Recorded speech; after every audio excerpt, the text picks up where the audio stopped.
everybody. Welcome back to Creative Ops, a podcast for creative people by creative people. I've been so fortunate to talk to some really incredible folks lately, today's guest notwithstanding. Before I tell you about him, I want to tell you about my friends. The Irie Kitchen is the newest sponsor of Creative Ops. They are phenomenal. I ate there before they were a sponsor, and I had the jerk pork. It was so good that I reached out to them and I was like, hey, are you guys interested in doing something with a podcast? And they said, heck yeah, man, let's do it up. So I went over there and I met Vince, who started the place when he was 19, and they make the best organic Caribbean street food anywhere. Yeah, just anywhere. These guys are on Kalamazoo Avenue in Grand Rapids. So go check them out. Irie. Irie Kitchen. Taste the rhythm. I realize that sounds way cooler with a Jamaican accent, but I don't have one. So go there and taste the rhythm. Nope, that's worse. Irie Kitchen on Kalamazoo Avenue. You can find them online at www.irie.kitchen. Rivertown Adventures. I love it so much. My good friend Paul, who was on episode 1, it's his baby. My friend Nate, who was on episode 16, he's the co-founder of it also. You guys got to check this thing out. Listen to both of these guys. They've got cool stories too. Rivertown Adventures in Lansing, Michigan is the most fun you will have outdoors. Kayaks, canoes, stand-up paddleboards, tandem kayaks. They've got a big boat for events.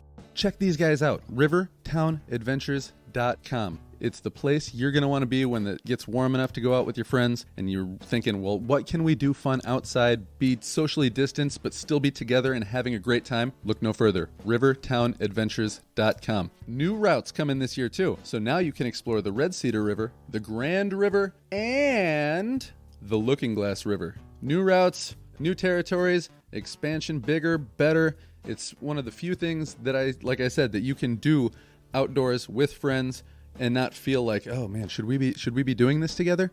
You absolutely should. rivertownadventures.com. Live free. Go paddle.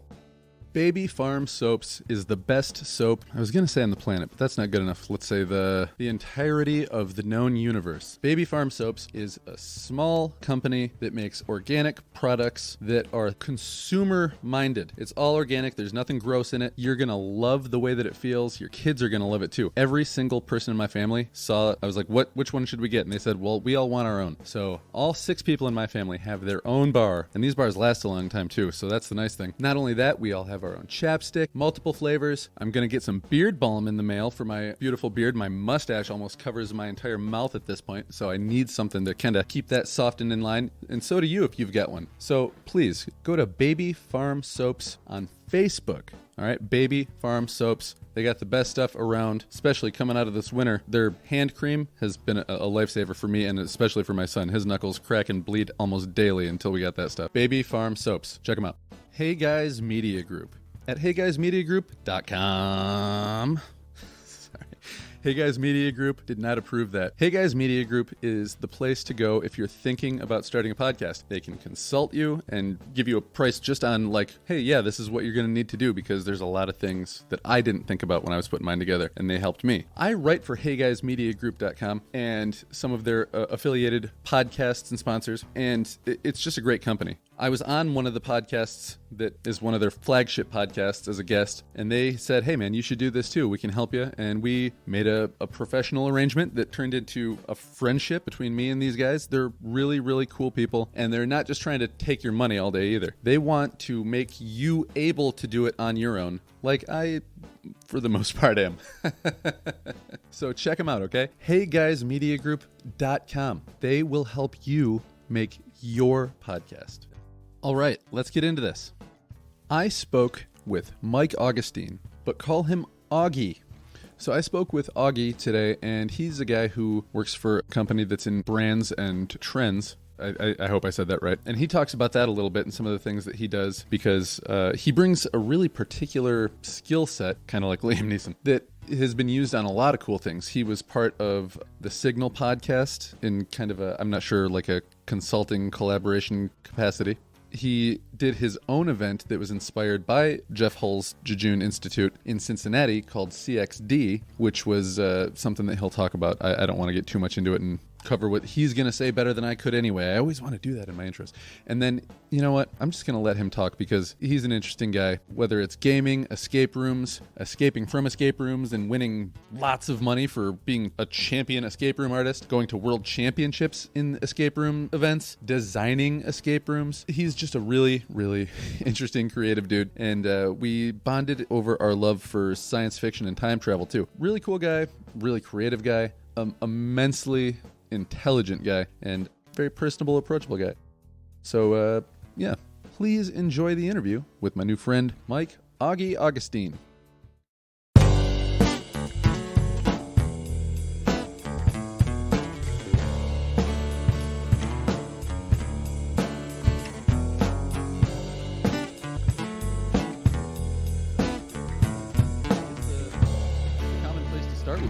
SYGNYL, because that is how I came to know you in the first place. So how did you get tangled up with Jeff Hull? So years ago now, I was browsing Netflix pretty casually, and The Institute came up on the list, and I didn't really know what it was, and happened to watch that, and it, like, not to put a big bow on it, but it kind of changed me entirely. It blew my mind. It was just it was an approach to, I guess, design in a way that I felt like I hadn't seen before. And you know, I'm also out here in the Midwest. I'm out in Ohio, and I feel like we're a little late to things on occasion. Yeah. So seeing that this was not only like blowing my mind, but also that at this point it was several years old. I think that was in like 2009 that it actually happened. I was like, man, this is awesome, and I want to do it, and I got to figure out how to do it.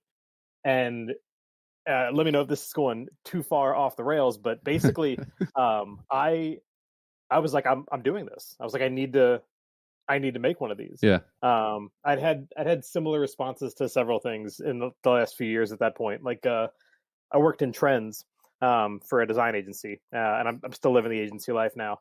But I had heard about escape rooms, and in a very similar vein, I was like, this sounds awesome. I want to do this. And they didn't exist, especially not in the Midwest at that point. I think there were like a few on the coasts. And I was like, okay, well, I'll just make it then. I'll make one, you know? So I started making them for the company that I worked for. And, you know, within a few years, we were doing the same thing for clients and team building activities. But when I saw the Institute, I was like, I got to build one. Like, I don't have this to play with around here, so I got to make it. So I found a philanthropy lab locally here that's part of a large trust. And they had taken this new viewpoint where instead of giving large amounts of money to a handful of corporations to do good social things, they were like, what happens if we take a couple of smaller grant chunks and give them to individuals in the community who think that they can do something to improve the community itself. So I saw that as a challenge, and I was like, okay, I want to build something like the Institute, and I want to have it focused on getting people in my city out into the cultural touchstones that are available to them, that are free, that they might not know about. So I built this grandiose plan, and submitted it in, you know, in a grant application. So it's like 10 questions that are like 150 words each. And I'm using words like transmedia experience. And they had like 3 stages of judging. And I make it to the final stage, and I go in for an interview, and they're like, you know what? This sounds awesome. Everybody loves this idea. No one knows what you're talking about. And I was like, that's totally fair. I don't really know what I'm talking about either. I'm definitely flying off the cuff here. So I didn't get the grant. So I went back to the lab, and I was like, I need to figure out not only what this is, but how to explain this to people who, like me 6 months ago, have no reference point for what this experience looks like. Right.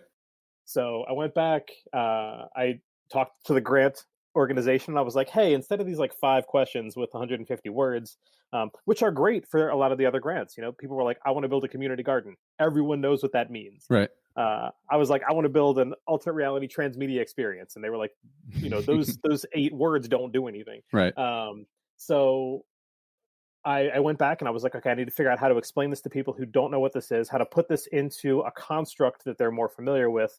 And I ended up getting the grant for that. And then I spent like a year, 6 months building and then 6 months running this experience throughout Cincinnati, and was able to partner with the city library, Mhm. the local art museum, the Contemporary Arts Center, a couple of the hotels that have like art galleries kind of built into them, um, quite a few of like the mainstays. And the idea was to get people to interact with something in a way that was new, fresh, but also get them to these places to just be like, oh, I didn't know this was here. I didn't know I could come check this place out for free.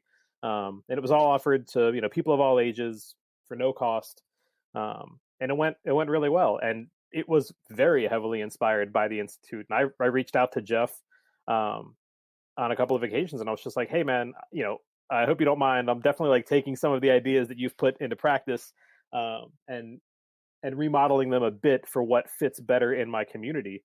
And we kind of started a dialogue from that. That led up to just a general interest in his approach to what a lot of that design looks like. So Mm. I ended up running a premiere for In Bright Axiom, the second documentary from Mhm. them here in town. And then at a certain point, I'd reached out to Jeff and I was just like, look, man, I like the work you're doing. How can I help? And he was working on SYGNYL at the time, and you know let me come on and get my feet wet a bit. Yeah. That must have been wild, huh? It's it's always been crazy, but that was not what I was expecting. You expect to reach out to like a hero and a mentor and be like, hey, what can I do? And then they'll be like, keep on doing what you're doing. And Jeff was like, yeah, man, let's roll. Like, what do you got? Yeah, that's crazy. Thank goodness for the internet, because otherwise Midwest guys like us would not be able to get in touch with people that are doing the big time things out on the coast.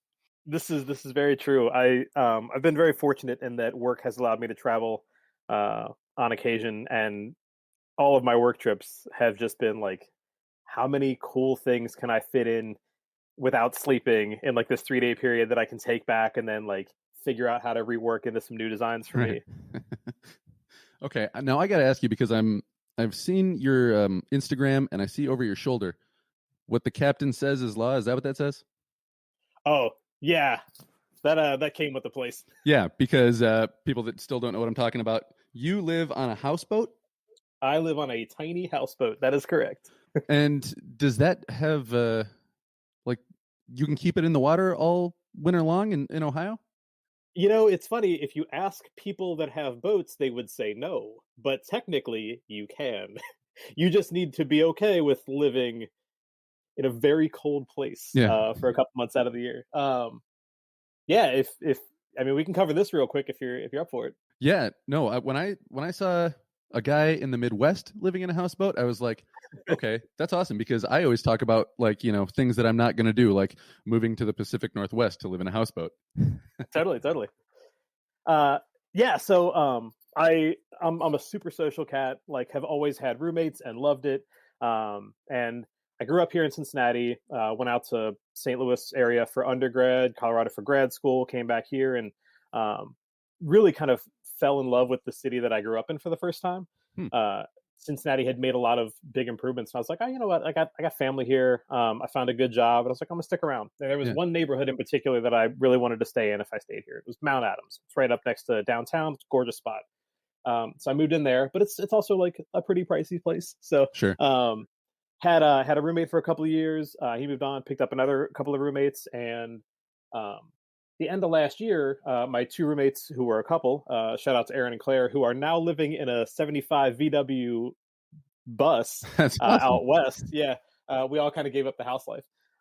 They were looking to get out, and I was like, you know what? I don't want to buy a house. Like, I don't own anything. It's just not for me. I already feel like the space I'm in is too big. Yeah. So I was like, okay, I'll look at vans, and they and I kind of looked at vans independently together. And it wasn't quite for me. And then I was like, oh well, maybe a tiny house. Like, tiny houses sound cool, Yeah. and I think they are. But the biggest problem is like it's kind of hard to find a place to put them. There's a lot of zoning regulations. Right. They're still pretty premium price wise for kind of the niche. And one of my friends, one of my best friends, shout out to Denton, who used to live on a houseboat in New York, was like, dude, get a houseboat. I was like, that's not an option. You can't do that. And I was very much wrong. So I I did some research. I snapped off and made some good friends in the community. Bought a houseboat. Been here since November. It's a 36-foot 1989 Gibson. It's super tiny, but it's got like a kitchen behind me, full-size fridge. I got a shower in here. It's everything I need to work on. Plus, I get to wake up on the river each morning. And people have their opinions about the Ohio River, but that's the one that caught on fire once, right? I think that was the Cuyahoga, technically. Okay. If I'm recalling correctly from Major League, classic 90s baseball movie. But it's basically the same. The river's definitely seen some better days, but also might take on the project of trying to do some PR for the river at some point. Oh, yeah, I love nice. it. I know it sounds ridiculous, and it's been cold. I had to shovel my house 3 times last week, but it's something that wasn't on my radar and has been a super, super cool experience. Yeah. Actually, one of the guys I'm going to interview next is the guy that was first on my show, who owns Rivertown Adventures, and I don't know if you checked that one out or not, but I did. Yeah. Actually, that's where I am right now. Oh, nice. Yeah. He did the same thing with the Grand River that goes through Lansing. When they first opened up that business there, you could hardly walk into the river. There was so much garbage. So they had to spend a lot of time just picking out garbage. And they actually found a lot of historical objects too. Cool. Like those old glass things that they would put on the electric transistors. You know what I'm talking about? Yeah. They found a ton of those, some old bottles. They found a message in a bottle that some MSU grad student had written about how hard grad school was and her parents don't understand her, and then just floated it down the river, and they picked that up. Wow. Okay. Heck yeah. Yeah. So, it's fun to try to bring some life to the water, especially if you've got good water near you and it's been neglected. Mm-hmm. Which, unfortunately, that seems kind of like a Midwest thing. People are just like, water in the Midwest, not really a thing. I think so. Yep. So, okay, Cincinnati is a town that recently got put on Creative Ops' spotlight anyway, because my guest Clay McAndrews from a couple episodes ago hosts a mural festival in Jackson, Michigan called Bright Walls. And he said that he was inspired by several festivals, but he said that by far the best mural festival he's ever seen was Blink in Cincinnati. Yeah. Which blew my mind, because Cincinnati is it's another one of those Midwest towns that if you're not from there, you don't know much about. They've got a team. They've got a college. Yeah, super fair. Yeah. This city has really come up in at least the last 2 decades, and we've got our issues, I think, as all cities do, but sure. The arts here in particular have done some really cool things, and Blink is definitely one of those. And Blink had undergone several iterations to get to the point where it is now. I think it was technically a Luminosity before that, and they were just figuring out, what do people want? What can we do? How can we get the arts into more of a public eye? How can we make them something that's more interactive? And it went from projection mapping onto 1 or 2 buildings, and it was selling out immediately. And they were like, "Oh, people want this. People are looking for more ways to do this, and they just don't have the options or the opportunities." So that sold out immediately for I think a couple of years, and then they decided to take it bigger. And now, I mean, this past year, we won't talk about, but before that, Blink was an absolute phenomenon. I mean, it was the kind of thing that I had never seen in this city before. They shut down half the streets downtown, and even the ones that weren't shut down, you couldn't drive on. There's people everywhere. There's an interaction that's totally different and unique on almost every street corner. There's parts of downtown and Pendleton and OTR that are trying to take their little spin on what they've got or what their history is and add that to the festival. So it's equal parts just a really interesting and unique public art show, and then also it's just people that are like, "Hey, something cool's going down. We want to throw in on this." So you'll turn the street, and one of the alleys has just a dozen giant seesaws with lights on each side. So it just becomes a playground. It was an opportunity that took place across downtown, but you also had a lot of the little the sub neighborhoods around downtown bring in their own flavor to it. Yeah. So your Pendleton and your OTR, and they were like, okay, Blink is this great, massive, interactive mural festival, but also we want to highlight our local breweries. Yeah. Or we want to highlight, this great playground we have here. So people were figuring out how to add unique installations to whatever it was that their neighborhood had to offer. Yeah. And it made it this awesome discovery piece. I think like a lot of other cities, our downtown had a period of time where people didn't want to go there. Yeah. And you talk to someone like my mom, and she's still kind of that opinion. Like it's a bit of a scary place, and it is, and it was for a long time. But it's also come up in some ways that are potentially problematic, but also some ways that are like very inviting. So I think Blink was an opportunity for a lot of people to get back down into that area for the first time in a long time, and have a really great kind of metamorphic experience in their minds, where it was like, this is not the place that I thought it was. There's so much more down here. There's so many more things to do. It's so much more lively. Yeah. It's great to see that in places. It tells you that there's something to a place when they appreciate art. Absolutely. And when they highlight that art too. So I want to get into the stuff that you have done that I've seen some of the videos about. So let's go chronologically. Did the Red Bull games happen first, or was the team that you were recruited on for the Escape Room World Championships, which was first? So my relationship with Red Bull has been all over the place. I was working at a previous agency in Trends, and they had me. You say an agency in Trends. What for somebody who doesn't work in Trends, what does that mean? Sorry, yeah. So living in the agency life, I've worked at basically branding and marketing firms and graphic design firms.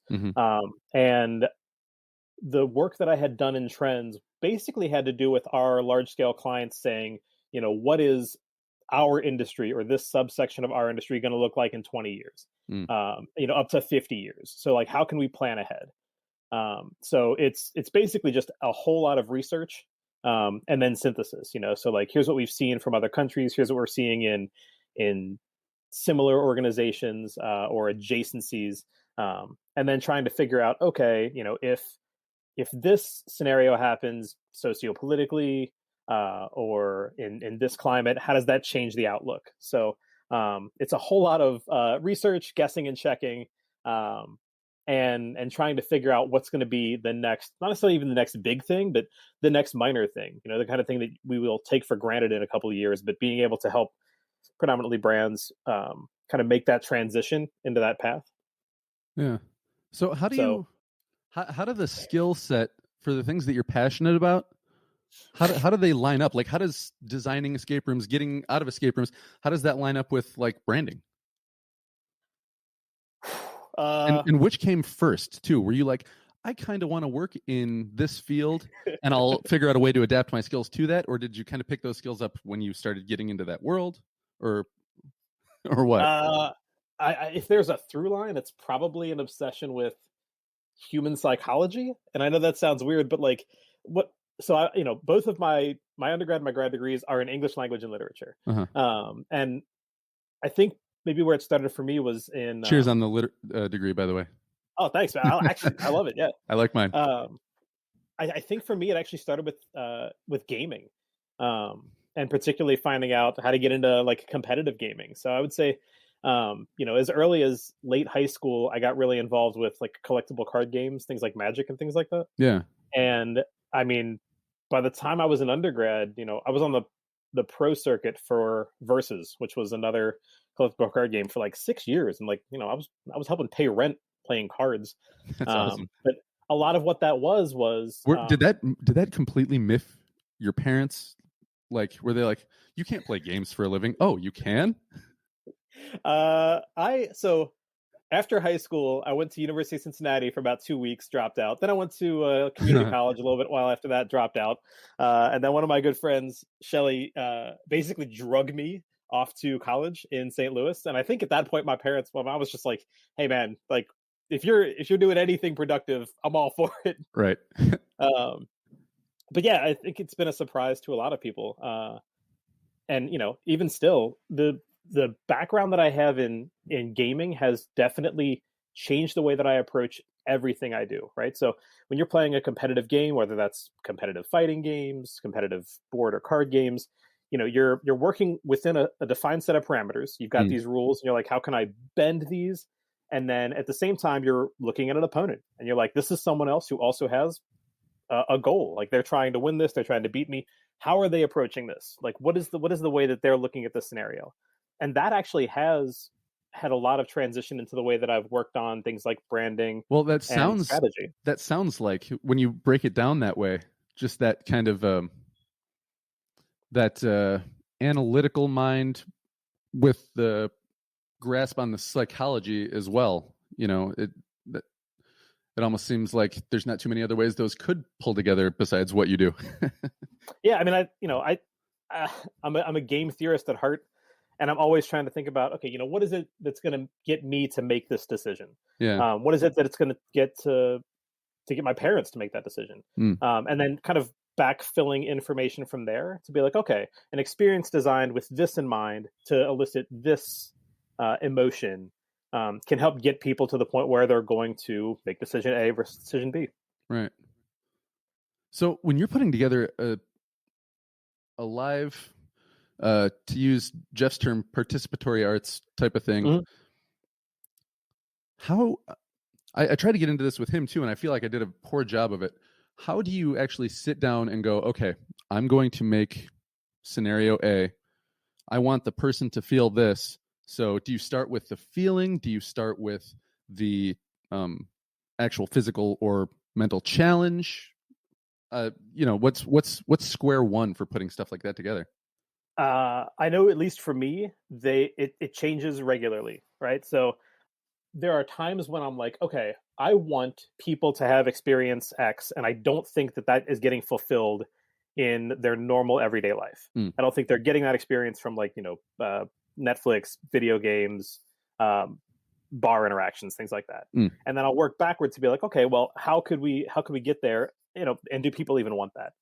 And then there's other times where I'm thinking, okay, we have this untapped opportunity locally. What is the best way to get this in front of people?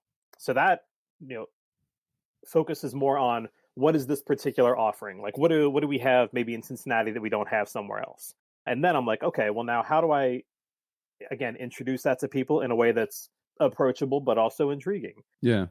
I mean, whenever I look at anything like this, you've always got to think that the potential participant could be spending their time doing anything or nothing. Right. Like, you're literally fighting Netflix. You're fighting the couch.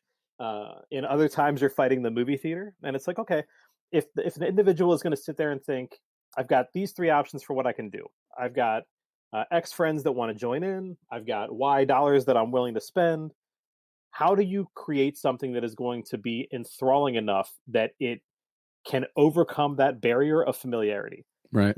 We always default to the things that we're comfortable with. I'm absolutely, I don't even want to say I'm guilty of this. Like, this is just something we do. Yeah. I'm totally down to just throw on Netflix. And it's like, okay, what would it take to get me to do something out of my comfort zone? Yeah. And then working from there. That's interesting. Yeah. Cause I have, we talked about the literature degree, but I also was trained to be a middle school teacher.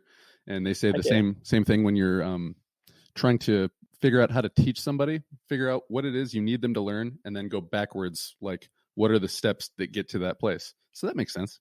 Yeah. So then, like you had said, in the Midwest, there weren't a ton of escape rooms. How did you, well, no, you already said that somebody brought you to one, right?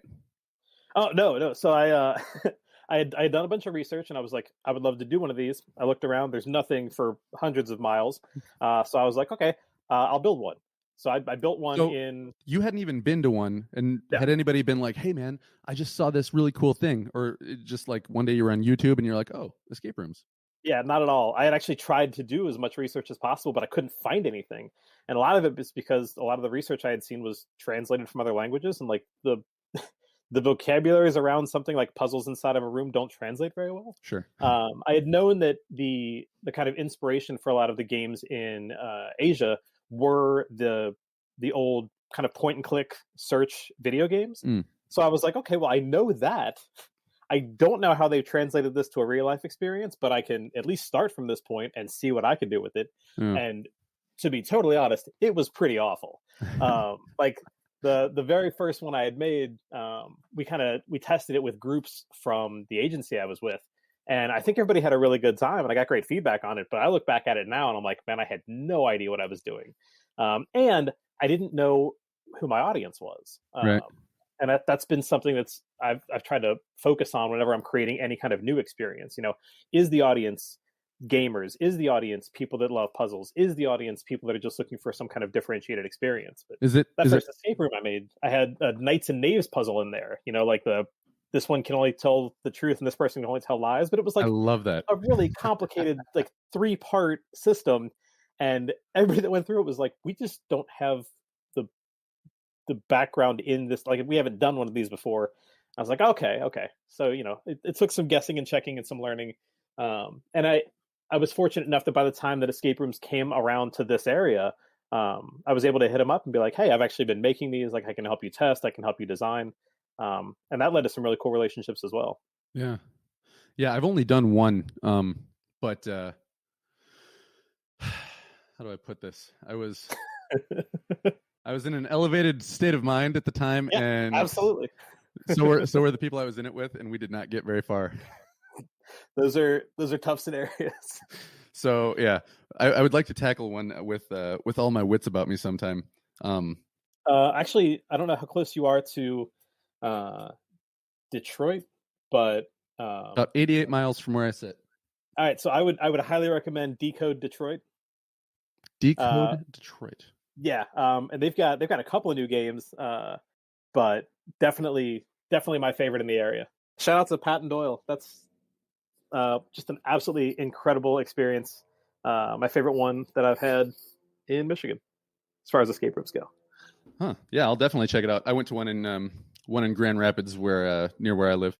So I'm very intrigued by the idea of like, oh, I want that, and it's not here, so I'm just going to go get it. That seems to be something that's pretty common too with like the people that I've interviewed, just people that are doing cool creative stuff. Oftentimes it's because they wanted something that wasn't there before. Same thing with Clay with Bright Walls. He was like, I went to Cincinnati and I saw Blink and it was amazing. And I was like, why don't we have that in my town? So he brought it to his town too, his own version of it. But the Red Bull thing, very interesting to me, but I'm not going to lie. I can't say that I understood it completely from the video. Totally. Because the video just kind of talks about like, it's all about putting these puzzles together, and it shows you with your hands on these mechanical things, but like it didn't give a clear sense of what the challenges were actually like. So yeah, they so Red Bull has everybody knows Red Bull for their approach to extreme sports. Mm-hmm. They have another section called Mind Gamers, which is basically trying to do to STEM, what they had done to sports in the past. Nice. So my first interaction with them was I had written an article about the way that they were interacting with their constituents. Where a lot of brands are presenting these like lowest common denominator experiences where they're just like, they don't have much of an expectation from their clientele. It's just like, here you can click on this link, you can passively enjoy this content. Red Bull's Mind Gamers ran a series of challenges that were pretty high on the expectation meter. Yeah. And one of those early ones was a quantum physics challenge. And I had written about it, and I was like, this actually sounds kind of cool. And then I, again, kind of going back to, there's not an escape room here, I want to build one. I was like, I wonder how many people are going to look at this and go, I can't do that. Like, I don't know quantum physics. And I was like, well, I don't know quantum physics, but I like learning things. So right. I went into the tank and did some research and then made a submission for that. And I ended up winning that. So they sent me to Austria for a 2-week internship at the Vienna Center for Quantum Research. And that was my intro to Red Bull's Mind Gamers. And it blew my mind. That's the kind of experience that I never thought I would be able to have. What are some of the things that you had to do? I did a Bell's theorem. So I did a Bell test. I entangled particles. I actually they set me up in the lab and they were like, here's all the equipment you need. Here's some additional information that you might not know. Here's a few things we can teach you. Like, go for it. So I spent 2 weeks putting this together, and I actually got to entangle particles. It's bonkers. I was getting introduced to quantum computing techniques that they were working on. It was very much not a I don't want to say it wasn't like a tourist experience because like they were also just super cool. Everybody there was fantastic. But I also like I had the opportunity to strap in and learn if I wanted to. Yeah. You know, I absolutely could have just been like, "Hey, this is great. You know, I was going to go walk around the city for a while." And they were like, "You know, it's up to you. Like, if you want to engage with this, feel free." So I was in it and loved it. Okay, so the World Championship thing. How did you end up getting? Yes. Yeah. How did you end up getting recruited for this? Like, I mean, we've talked about the things that you've done. It sounds like you're more than capable, but still, for somebody to go out and say, "I'm going to assemble the 4 people in the United States that are best qualified to do this," how did you get pulled into that? I will say as a caveat, we're probably the second best foursome from the United States. So I'm in a couple of Slack groups that are focused on things like immersive experiences and escape rooms. And in those, we tend to share a lot of experiences that are just like worth checking out. You know, I was on a trip to New York, and very early on, a couple of friends were like, "You have to check out Sleep No More." And I was like, "Okay." So I went there, checked that out. One of my top recommendations for an experience in the United States. And through that, you get to know that people have certain specialties. So like, you know, when I talk about, "Hey, go check out Decode Detroit," that's a guy that I met through this Slack channel. And I was like, "Hey, I'm heading to Michigan. I'd like to do some rooms while I'm there. What do we recommend?" And somebody else was like, "Go check out Patton." And I talked to him and he was like, "Go check out here." And he was absolutely right. So like, there's been a network that's predominantly happened over Slack in the last few years. And a lot of them are moving to Discord. And those communities have just been incredible. I've helped out running Recon, which is an escape room conference now that we launched last year. Was supposed to be in Boston, but obviously went digital. Running that again digitally this year in a couple of months, so building some experiences for that. But like, I made a bunch of friends on there. So our team we put together was Rich and Nick from California, and my boy Dan from Indiana. And you know, we're people that never would have crossed paths elsewise, but thanks to some of these communities, we were able to get together and be like, "Okay, you know, I think we've got comparable skill sets, and we can work together pretty well." We actually flew out to California for a qualifier for this and lost to the team that went on to become the Team USA team. And then we were like, you know, we're close, we're good enough, we want to do this. So there was a wild card qualifier, and this is worldwide. There's like 28 countries competing in this, and we managed to win the wild card worldwide. So you know, in this case, the US was the only country that had 2 teams representing because we were the wild card selection for it. Nice. And then went out to the UK. That was an incredible experience too, because it was, you know, again, a very unique design, you know, because Red Bull is trying to put together this series of challenges for people. I was going to say, these are probably not just like your normal escape rooms. These are like total mind F escape rooms, right? Yeah. So this is like intended to be as challenging as possible.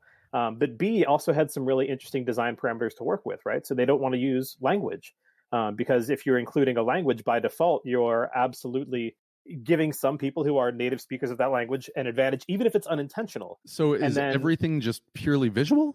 This was entirely language neutral, the entire experience. It was bonkers. And I don't even want to say it was strictly visual, because there were parts of this that were entirely auditory, or entirely tactile. How could it be auditory without somebody saying something? Sounds. There were several puzzles that involved like strictly sound waves and sound wave manipulation. So it was a super unique experience that doesn't need to exist anywhere else. You know, like, right. I'm not going to make a room in Cincinnati and be like, "All right, we're not going to use English at all." You have to hit just the right note on the theremin to open the door. Actually, that would be really cool. You can have that. But yeah, that's also been like it was a really eye-opening experience. And especially at that time, the Red Bull Mind Gamers group was looking at, you know, how can we create things for people that are functional, irrespective of culture, right? Yeah. And which sounds like an awful challenge to put upon yourself. Yeah, they did great work though. I think they've done an incredible job at trying to bridge that gap. And you know, it's obviously like it's something that they're still working on. A lot of us that were involved have taken to heart.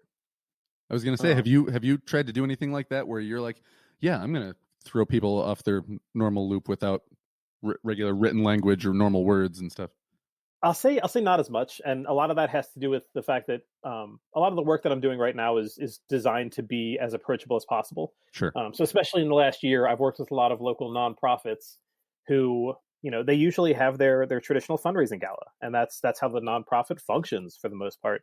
It's a big pull for them, but with the pandemic, they weren't really able to have that. So they were like, how do we engage our constituency, and how do we keep people involved, and how do we stay top of mind when we can't meet up at a fancy gala? So that's been everything from creating citywide scavenger hunts, Yeah. to Which online puzzle experiences. And I'm sorry, I gotta interrupt you real quick though, because if I'm gonna forget about it, I saw this one part in the video where you were throwing water on a cement wall, and then when you get it wet, you see the one part, like just all those different kinds of clues. Not even that specific one. How much research do you have to do just to, because okay, hold on a second. I got too many thoughts in my head all at once. It seems like when you look at all of the challenges and things that have to be decoded and solved all at one time, it's like, how could anybody put this together? But how do you even find like single challenges like that paint that doesn't get wet and stuff like that? Yeah. Like, The hydrophobic paint. Yeah, is it just hours of researching, like, what are cool things that I can find and ways to put them in? Or do you just like see something and go, oh, I can do that? So a lot of us have we have the things we're good at and the things that we're not good at. And there are a couple of things I'm really bad at. Like I have to GPS everywhere. Can't find my way around. We play Pictionary style games for happy hours at work, and nobody can tell what I'm drawing because it's all stick figures and it's atrocious. Like I work in a design field and I can't draw for anything.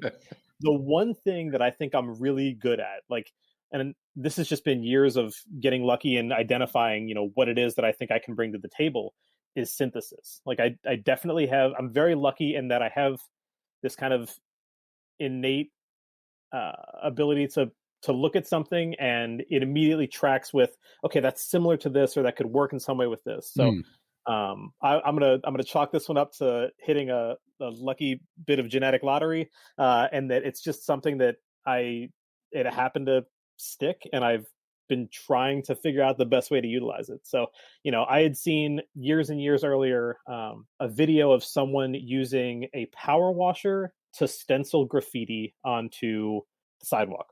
And the idea was that instead of actually putting up graffiti with paint, which some people have beef with, you can do the exact same thing by removing the addition instead of adding the addition. So they just took a dirty sidewalk, stenciled something out, and then hit it with a power washer. They cleaned it, but they also left like a really cool piece of art. Yeah. I was like, man, that's neat. So I was looking at what are some good ways to do that. But I also have been poor and scrappy. So I was like, okay, like I can't really get a power washer, and what's something else I can do? So I found this hydrophobic paint, which you can use on, like your patio furniture to help keep the wood looking nicer. I was like, okay, well, if we put that indoors in a parking garage on something that's not going to have a lot of interaction, like nobody's messing with the pylons inside the middle of a parking garage. But, if we can put this up on here and then give people a way to interact with it, which was, we provide them with a bottle of water and they splash it on there, and it helps reveal this image that, again, will dry off and become invisible again shortly thereafter. That was definitely something where I was like, okay, I saw this cool idea years ago. How do I incorporate it for this kind of experience on a very limited budget and still make it something that's going to be like unique and a bit of an aha moment? Are you the kind of guy who will sit down with an idea in a notebook and just keep writing and scratching out and writing and scratching out? Or do you go for a walk and try to picture it all in your head, or what? I really should get better about using notebooks. I am awful at it. But that's another thing that it took years of figuring out what worked for me. Yeah. I have a lot of friends that are into meditation, and they had recommended meditating, and I tried that and didn't work for me. It works for them. And I found out that what works for me is a shower. Like, I know that sounds ridiculous, but I just go turn on water and stand in the shower and then run through everything. And that's kind of my version of the the white noise flotation tank, I guess, where it's like, Right. all right, I want to, how do I get rid of all these other distractions? I'm a person who loves and lives by distractions. Yes. You know, I've always got a podcast in the background while I'm working, and I got something else going on my phone to my detriment. Like, I'm not saying that I'm some kind of superhero that can do that. I probably just do a lot of things poorly because of it, but it helps keep me pseudo grounded. But there are times when if I need to grind on something, that's my approach. I just like, I don't need a shower, but I'm gonna go stand in the shower for 30 minutes and work this out in my head. Yeah. It's so funny listening to you talk about yourself and some of your processes, because you're singing a lot of my songs there, man. I I was not a good student in high school. I can say that I graduated with a 2.01 GPA, and that was because I had an extra gym class my senior year, and they gave me a free pass where I was like a teacher's assistant. So I was the AV guy's assistant, and he just gave me an A for doing nothing. Yeah. And that was how I managed to get through high school. Then I went to a 4-year college, never picked anything, flunked out in 3 straight semesters. Then went to a community college and just kind of stopped going. And then, I ended up working construction in the military, then in college, got a degree, taught, and now I'm doing this. Yeah, so absolutely. It's weird how things happen sometimes. And then, I was doing a podcast and it was going okay. And then one day I just got an email from this guy that says, "Hey, would you like to interview Jeff Hull?" And I was like, "I guess so." Then come to find out this guy who's ethereal being who sends me an email also does some pretty cool stuff. Sorry, that was a long rant that kind of went nowhere, but no. Yeah. So what you did college, you said, for just a hot second, and then what happened between you being like, "Well, I'm a college dropout," to you being like, "I'm a super gamer"? Man, that's a really good question. I think I got really lucky in that I stumbled upon a couple of things that I really cared about. I went to a very nice high school that was a cool experience. And then I think when it got time to finish high school and like move on to college, and my family, like, we hadn't gone to college. That wasn't like a thing. Yeah. It wasn't. But they were all like, "Oh, you should definitely be going," and I wasn't ready for it. Which is why this is the same conversation. My parents were like, "Go to college." I was like, "I'm gonna flunk out." They're like, "Just go." And I think because of that, and then because of the experiences that I had almost directly as a result of that, I got to dip my toes into a lot of things. Yeah. I thought for a hot minute when I went to like my third college that I was gonna be a vet, and I loved it, and I probably would have, except for the first time I took part in a euthanization, and I was like, "Oh, it turns out I can't do this." Yeah. But like I had gone a full year thinking that this was something that I could do. And then it wasn't until I had that actual moment of interaction where I was like, "Oh, I this did not affect me in the way that I thought it would." Right. And it was a lot of those kinds of experiences. And I guess it was also partly just driven by like the things that I found that I was good at. I happened to randomly get into things like card games, and then, for a while, poker was legal online, and that was a very lucrative proposition. I'm a trash poker player now, especially compared to people that know what they're doing. But for a hot minute, nobody knew what they were doing, and that was great. And then it's been a lot of luck in finding things that I didn't know existed. There's no part of me that looks back at high school and like had seen a list of potential job opportunities and been like, "I want to do that." I got English degrees. Also was looking at being a teacher. I got talked out of it by one of my grad school professors. Every time somebody says, "I'm an English major," the follow-up question is, "Are you going to teach?" Yeah. Because what else are you going to do with it? I told people, "Well, I want to be a professional blogger and write novels," and they're like, "Yeah, right." Yeah. I mean, I haven't got the novel published yet, but it's good and it's ready. Yeah. Heck yeah. But yeah, like, I've been in the design agency world for a decade now. I got into that by responding to a Craigslist ad with no company name on it. Are you serious? Yeah, and it turned out to be an incredible company. I loved them, but I asked them. For all you know, you could have showed up there and it could have been like 2 guys with a camera, like, "All right, take your clothes off." Fully expected to get shanked, 100%. And I even asked them that. I was like, a year into that job, I was like, "This is a great company.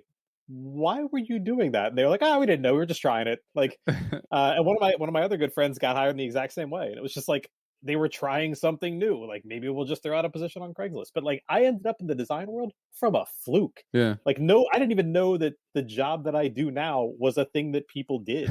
and I, looking back, I'm trying to figure out if that's even something that you could do.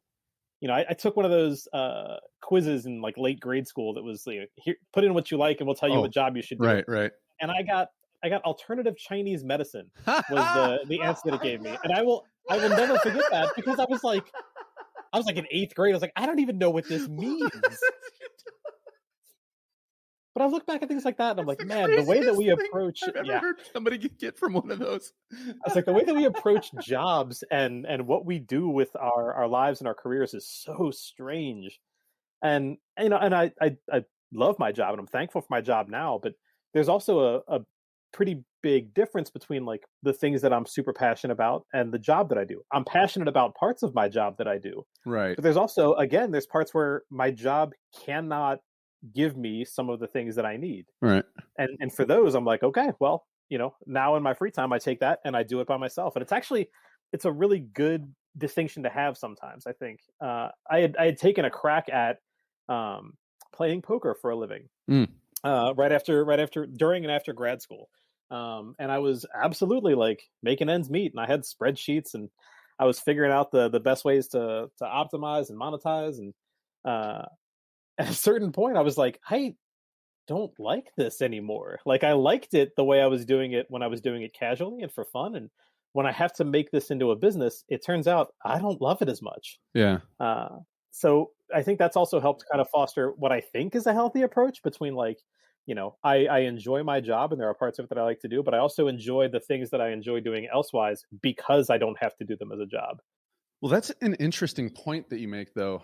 And I've talked to people, like even people that love working on cars, but then they're accountants. I'm like, why don't you just work on cars? They're like, well, because that's what I like to do. I don't want to do what I like to do for a job. But then that kind of goes against the mindset of like, well, if I could just do what I really wanted to do, and like, so I don't know.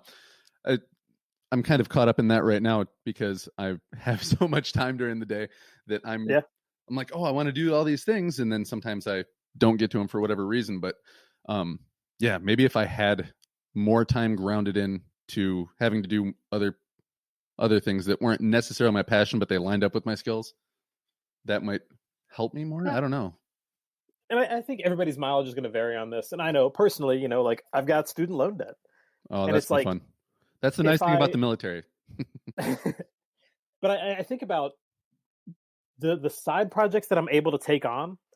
I have a lot of leeway in how and when I do them because I am not at the end of the day concerned with like, is this going to help out, my debt? Yeah. Whereas with my job, I kind of don't have to worry about that as much. Right. I think if I was like trying to eke every bit of value necessary out of the things that I love doing, I would approach them differently. And I do like the fact that I don't have to do that. Yeah. And I like the fact that occasionally, I'm not good at this, but I theoretically could turn down projects on occasion and not work myself to the bone. But it is a different approach, and that's just me. I don't think that's any kind of universal thing, and it's certainly not a learning.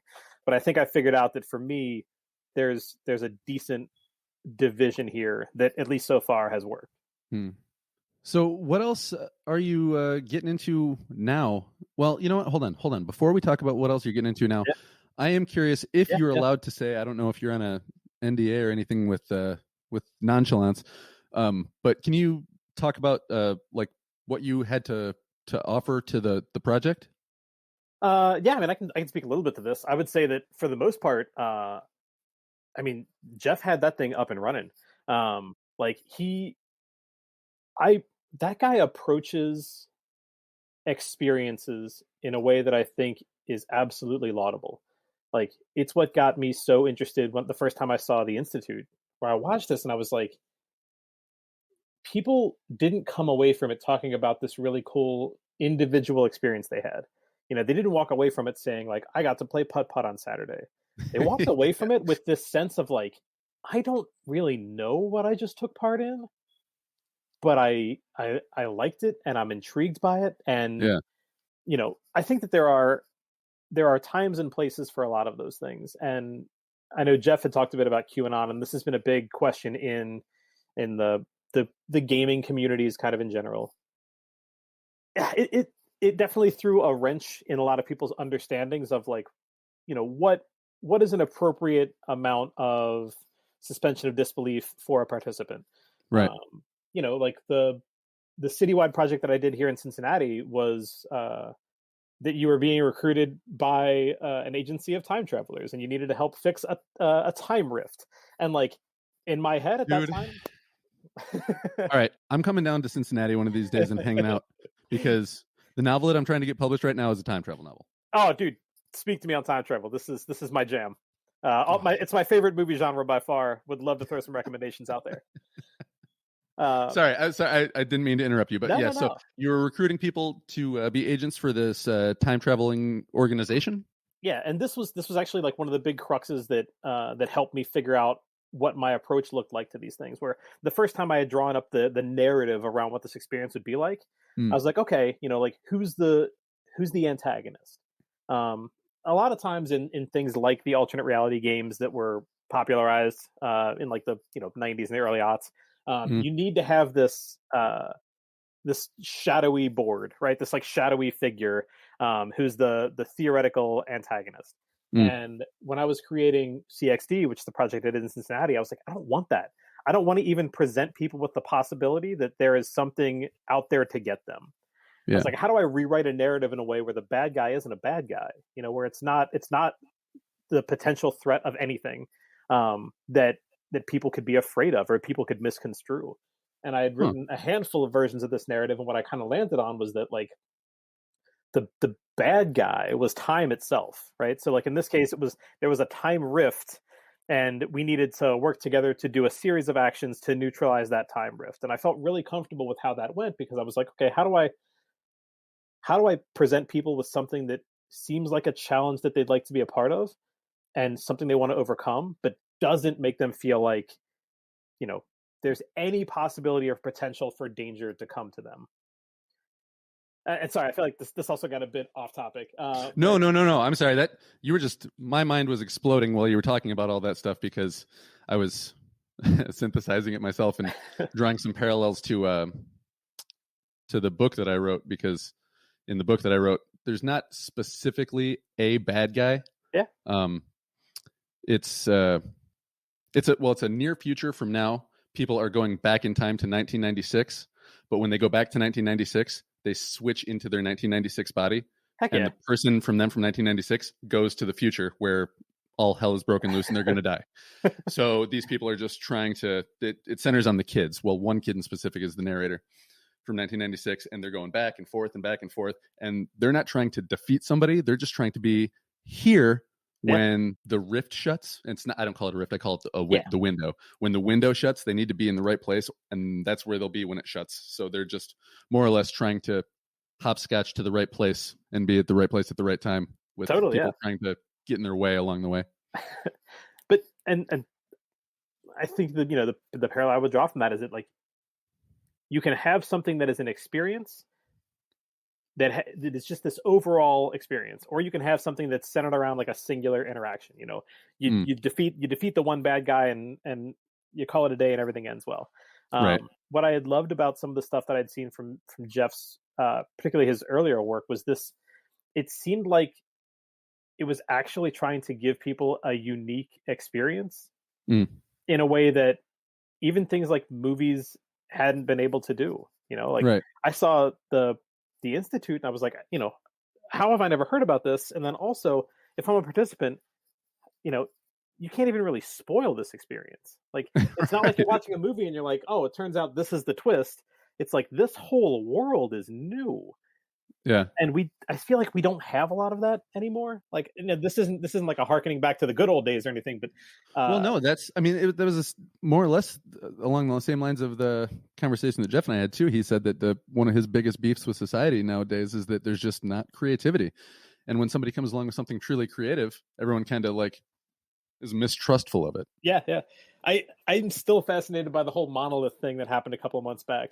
Yeah. And that I feel like on days 1 and 2 of the first monolith being revealed, people were like, "Ooh, interesting." And on day 4, I saw droves of tweets that were just like, will you just tell me if this is like an art thing from some college kid, or if it's just some company like promoting a new movie, because I'm already over it." And it was like, this is, I mean, it's just a monolith. I'm not trying to blow it out of proportion, but it's Right. also like, I think that we're not entirely sure how to deal with novel situations anymore. And if one of our primary responses is just frustration with it, like that to me is more of a sign that we haven't been shown the kinds of experiences that will allow for wonder. Yeah. It's, I don't know if it's a sign of weakness necessarily, but you people don't watch The Magic Trick anymore and just go, "Wow, that's cool." It's this immediate like, "How's it done? Where can I buy it?" This kind of sloughing off of that experience, and anything that can try to bring back that sense of wonder for just a couple of milliseconds longer than it would naturally occur is something I'm super interested in. Yeah. It seems it seems like such a mind-boggling place to start with any kind of project like that. I'm the kind of guy that I just want to watch somebody do it from start to finish and then be like, "Oh, okay, that makes sense." So if next time you're working on a project, if you don't mind me just coming over and looking over your shoulder and going, "Ooh, how did you do that?" You're What are welcome you to. thinking about right now? Got a couple in the works. Oh, dude, because I'm telling you, if you put the invitation out there, you're close enough. I will show up at your houseboat. Yeah, dude. Come on down.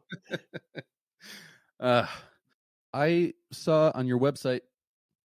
Actually, can I ask you about your website?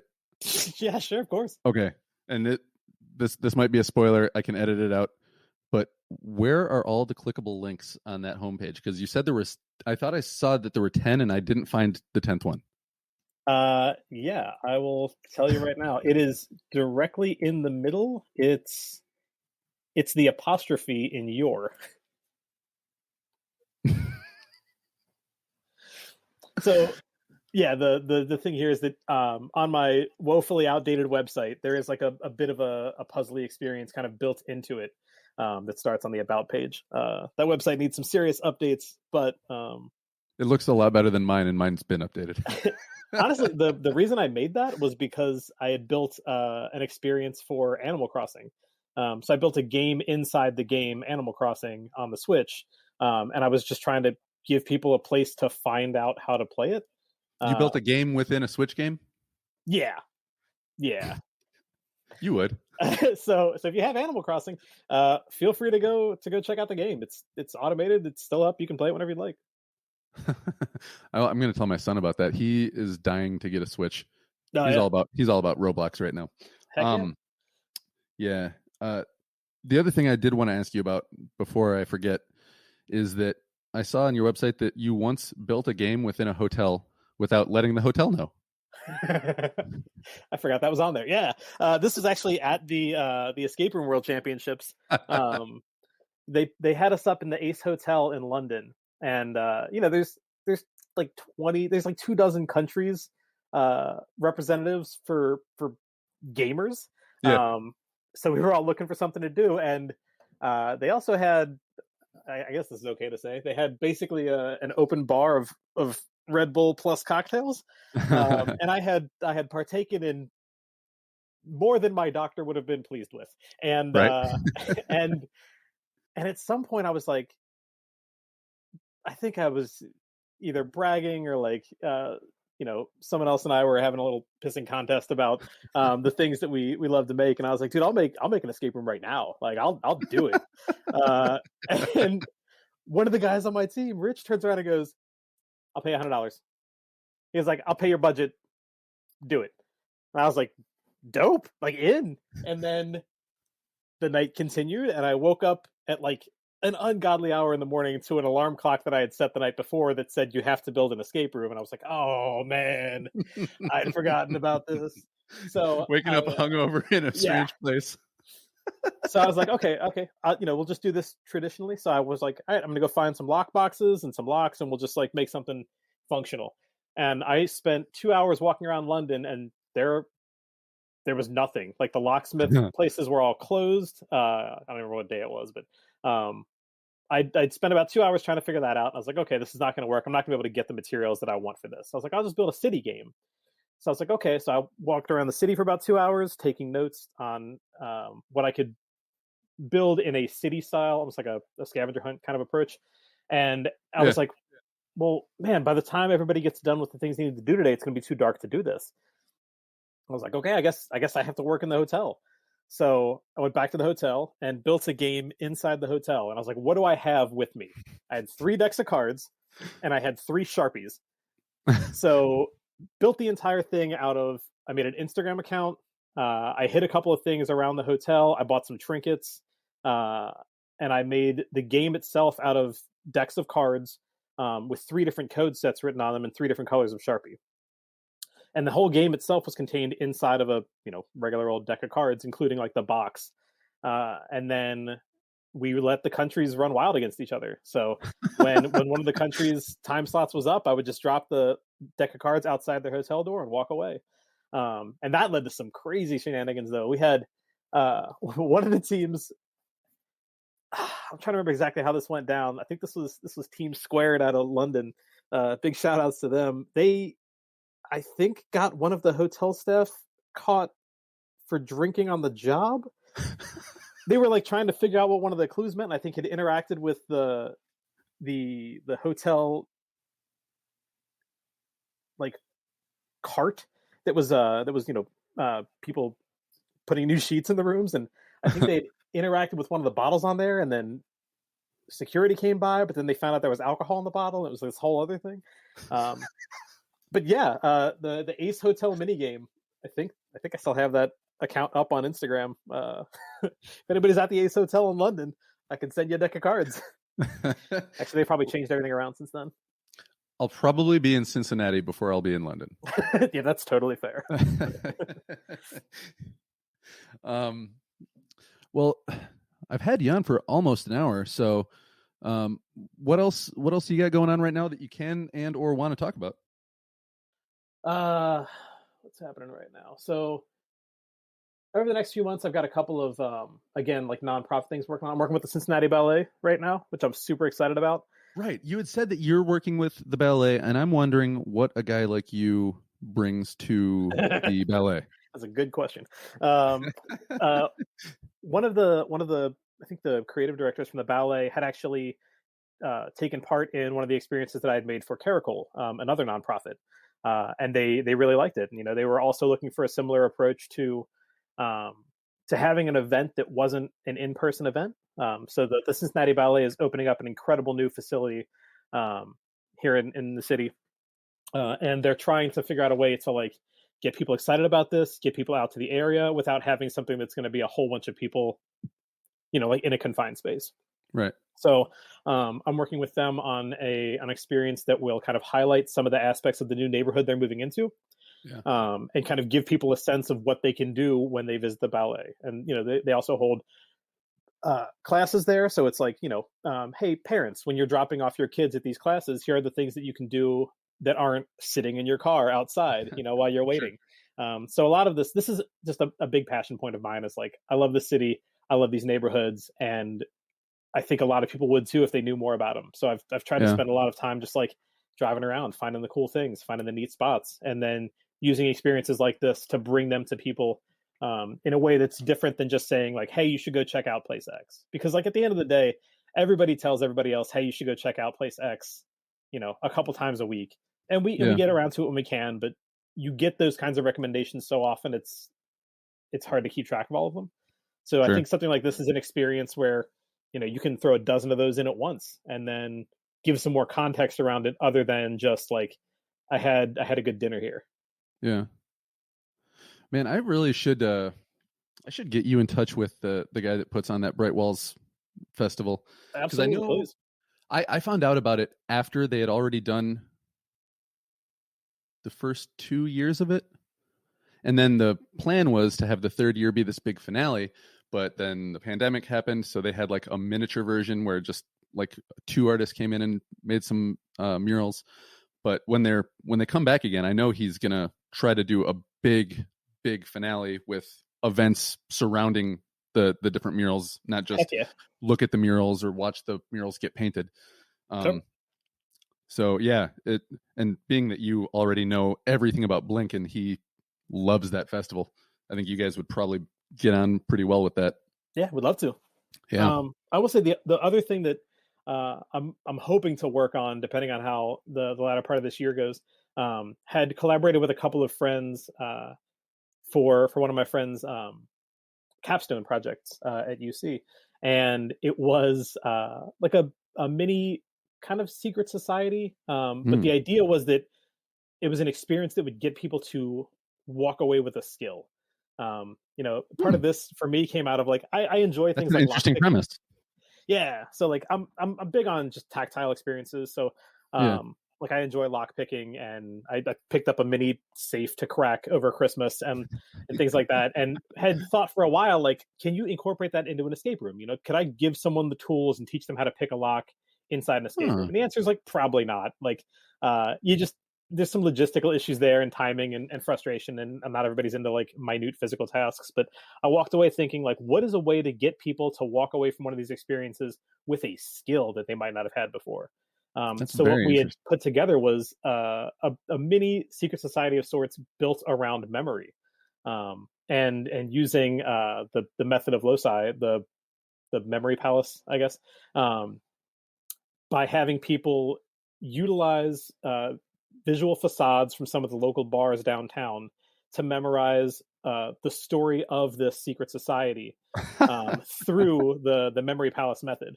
And then your induction itself was being able to recite the entire poem, which is like a little longer than it would be comfortable to recite normally. But the idea being that, if you've picked up this skill on how to utilize this and you're able to recall visually the bars that you've been to a bunch of times elsewise, but in the context of retelling the story, you can theoretically get yourself into a secret society and walk away with a skill. So one of the things I'm hoping to do is actually like try to take that mainstream, because we'd only done it for like 12 people. We kind of did it for friends as a proof of concept, but I'm really intrigued by things like that, like where you can have somebody walk away with that. I mean, it's something that I guess I would have to experience to fully understand it, but I would totally be game for that. Yeah, I'll send you the video for it after this. Yeah, please. Cool.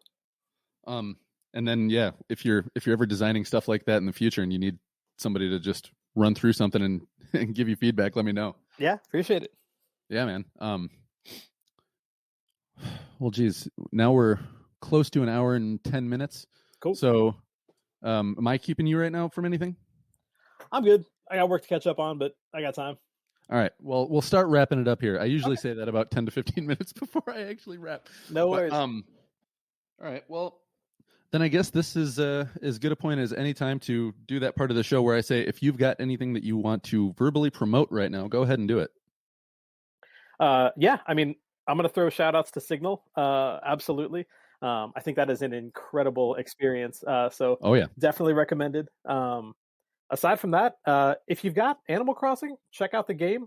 It's on okapikid.com. Okapi like the animal, OKAPI kid. And aside from that, if you want to do anything really cool, holla at your boy.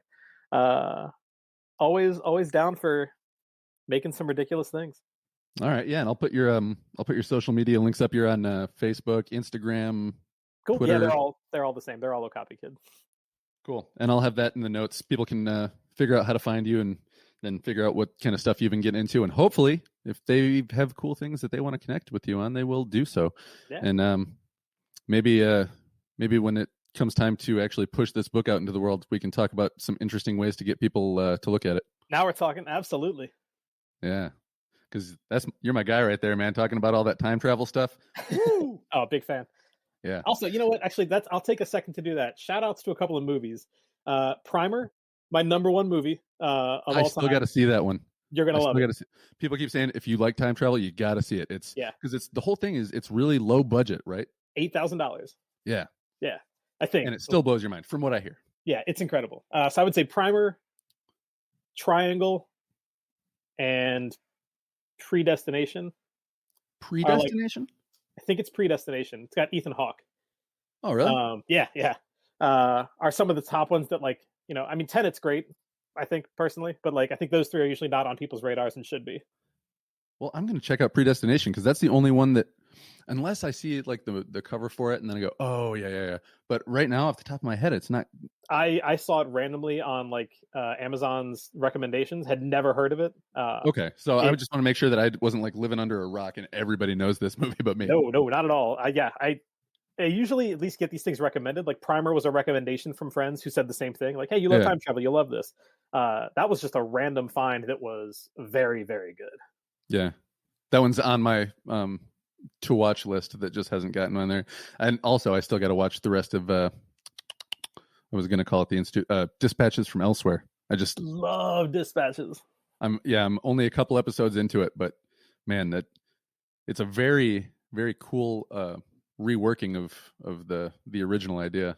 It is. And Jason Segel's an amazing actor. Yeah, the cast is absurd. All of them, actually, just incredible. Yeah.